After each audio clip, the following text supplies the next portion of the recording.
My last video cut off at 15 minutes. We were on this problem in the homework. I think we had started, so it's just like there's one in the notes that we did.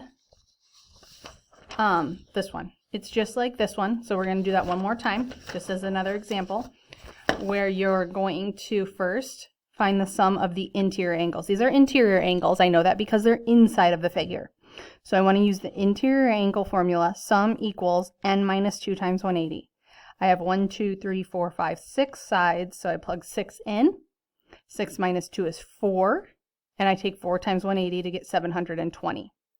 So to find this missing angle x, I need to add all these angles together. 90 plus 124 plus 150 plus 93 plus 130 plus x. And I did that down here. 90 plus 124 plus 150 plus 93 plus 130 plus x equals the sum. The sum I got from here. So that's that arrow drawn from there. That sum goes there once we add them together.